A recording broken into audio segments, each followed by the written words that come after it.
بسم اللہ الرحمن الرحیم۔ السلام علیکم۔ کیا آپ جانتے ہیں کہ حضرت یوسف علیہ السلام کو دریائے نیل میں کیوں دفن کیا گیا؟ حضرت یوسف علیہ السلام کے قصے کو قرآن کریم کی سورت یوسف میں بیان کیا گیا ہے، اور اس سورت کی پہلی آیات میں اس قصے کو سب سے اچھا قصہ قرار دیا گیا ہے۔ تو جو قصہ سب سے بہترین اور اچھا ہے، اس کے بارے میں جاننا ہر مسلمان کے لیے ضروری ہے، اور جو اس قصے کے بارے میں جان چکے ہیں ان کی ذمہ داری بنتی ہے کہ وہ اس قصے کو ان لوگوں تک پہنچائے جو اسے نہیں جانتے، کیونکہ اس میں زوال سے عروج حاصل کرنے کا فارمولہ بیان کیا گیا ہے۔ یہاں اس بات کا ذکر کیا جائے گا کہ حضرت یوسف علیہ السلام کو دریائے نیل میں کیوں دفن کیا گیا۔ حضرت یوسف علیہ السلام نے 120 سال کی عمر پائی۔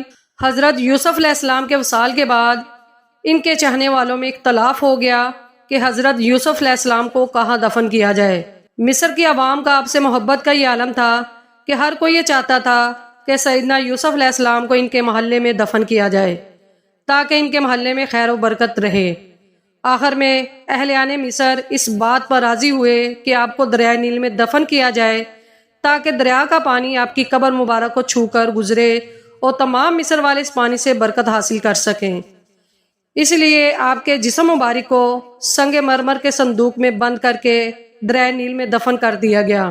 پھر 400 سال بعد حضرت موسیٰ علیہ السلام کے زمانے میں بنی اسرائیل کو حضرت موسیٰ علیہ السلام کی قیادت میں مصر چھوڑنے کا حکم دیا، تو سیدنا موسیٰ علیہ السلام کو حضرت یوسف علیہ السلام کا تابوت بھی اپنے ساتھ لے جانے کا حکم دیا، جس پر حضرت موسیٰ ان کا تابوت نکال کر اپنے ساتھ فلسطین لے گئے، جہاں حضرت یوسف علیہ السلام کے تابوت کو حضرت اسحاق علیہ السلام اور حضرت یعقوب علیہ السلام کی قبر مبارک کے نزدیک دفن کیا گیا۔